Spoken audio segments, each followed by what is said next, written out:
So this is a mage kite to do the first boss of Lower Blackrock Spire.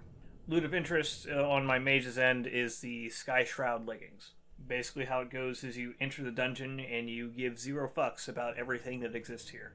Abuse your barrier, frost armor, and nova along the way. Blink if you feel like it. Get to a pillar that's just past the Seal of Ascension turn-in guy. It's all broken in half and there are mobs underneath it. You want to slow fall onto that, and then slow fall onto the incline of where the trolls are. You'll have everything in the instance that you have aggro so far coming to your location, but something or another will cause them to reset. When you get to this location, you want to pull the ogres that are just out of the way, and you can opt for one of 2 routes. You can kill these ogres in this kite if you haven't pulled the trolls, or you could just reset everything, and then proceed to kill these ogres. Now there are 2 ogre types that are of interest because of their annoyance. One is Magus, one is Mystic. The Magus will stagger his kite, dry firing an AoE spell that hits nothing for the sake of pissing you off and not going along with the melee to get to the location clumped up and be ready to kill. So you have to finagle him into the pack if you want to kill him with the AoE, by either slowing everything else or rooting it until he finally catches up into the fold. Mystics, however, are an absolute annoyance that you have to keep CC'd unless you're killing it solo. It is advisable if you sheep a Mystic in an AoE kill, that you just reset him after you kill everything in the AoE, and then go after him at full mana and just suck him down. There is a particular mob that always seems to roll Magus at the beginning of this hallway, that if left alive when you pull the boss will become an annoyance that you have to constantly feather sheeps on. It is highly advisable to end his existence.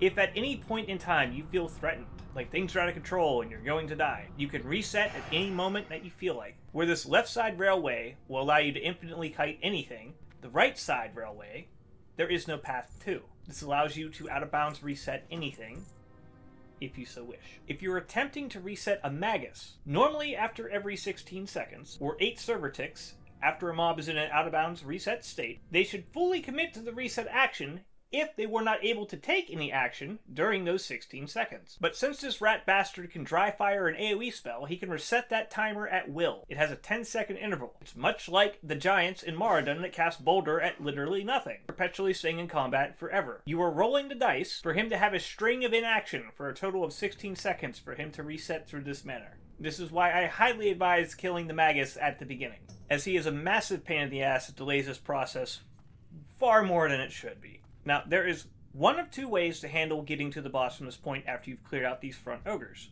You can individually turret them down. The ones that come in packs or pride, you'll have to kite and kill. It's up to your discretion if you want to AoE kill them or if you want to segment them and kill them individually. The initial pack should be a pack of 3. The second one might be a pack of 2. You might be able to get them solo each. There's one right before the boss that is solo alone. You can take out the time painstakingly drinking up and killing each one individually, as you wish. Alternatively, you can group pull the first 5, round them about in the AoE kite, get them as close to your end as possible and nova them. Go back into the boss room, ignore the 5th, pull one of the 3 that are tied to the boss, and then go back into the kite phase. Now, in this way, you will not be killing any one of these ogres, but you will want to get that boss as close to you as possible and the other ones further away from him, as the length of this kite is not far enough pathing-wise away from his home for him to just blip back to it. When they go into a reset state, they fully commit to that reset, and they will because there's melee tied into the threat table, regardless of whatever mage in there would be doing. They will all start to run back to their home, and if he is the furthest from everything else, he will be the last going back to the location that he started from. You will not be able to reinitiate combat with him through attacks, but if you run close enough to him to cause proximity aggro, he will no longer go back to his home. He will not be tied to any of the mobs if he's far enough away from them. And you will be able to take down this boss solo. The method of whittling down his health bar will be using Fire Blast and Arcane Missile. You may be able to get off a Frostbolt, but that's really RNG, because it depends on the way he staggers his pathing. If he meanders about and delays going around the corner, you will have enough time to launch a Frostbolt. If this does not roll to happen, if you will, and he will be line of sight by the time you get that Frostbolt off. You can only guarantee landing Frostbolts if he is at a death slow, which is when he is below 30%. Nugget of information, 99.9% of mobs, even bosses, will be slowed when their health pool gets lower than 30%. And it'll increment steadily until they reach 1. This is called a death crawl. Anything that is super scary, you are super safe if it is near dead. So back at it. He does one very annoying ability. It is called Knock Away. Don't let the 10-yard range fool you. That does not include the amplification in range from the size of his hitbox. This lanky-ass bastard will launch your ass from Narnia. You should be safe to do pot shots from the corner, but it's just better not to. It's clanky. I advise just hitting him from the end of the kite. It's pretty safe, and you have very little danger of falling anywhere that's going to kill you. Do be mindful of your health if you're not using barriers for the sake of saving mana. You keep this Typewriter-esque charade until he gets down to that death slow, then you can start doing frost bolts, and you can cap it off by just ending him there. And then the cope begins, where you really want this thing to drop, and it just tells you no. And then you do it again, and it tells you no. And then it tells you no. There are some things to be mindful of during this kite, is that this jump from this position to the end of the kite position, the wall facing there, loves to eat your jump. You're essentially bonking on some aspect of the face of the wall's terrain. So as long as you're scooched a little bit away from it, you should be fine for each jump. But if you let panic set in and everything just dogpiles you, bad news bears. As long as everything is a safe distance and you have at least enough time to attempt 1, 2, 3 of them, you should be fine. Ideally, you just want past the point of getting them corralled or the boss in the position. They're never to be a random ogre or for him to get into a position that he can round the corner and just maul you. In fact, the boss should never be coming down that hallway specifically because of his ability, which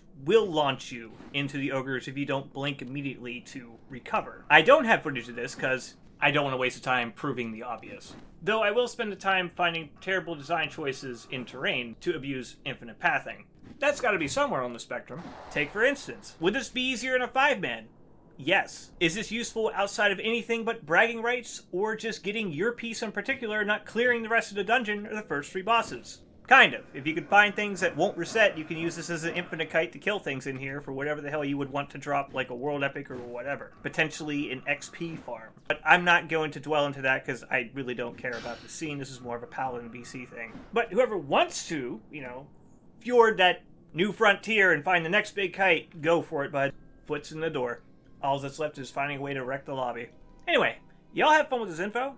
I am milking the length of these videos, and there is a conflicting feeling when you're seconds away from 8 minutes going on. As always, thank you for watching. Huge thank you to my Patreon supporters. Here's a link to the things and the stuff that I use to make these videos. Links to Twitch and Patreon, and I will see you again soon. TM.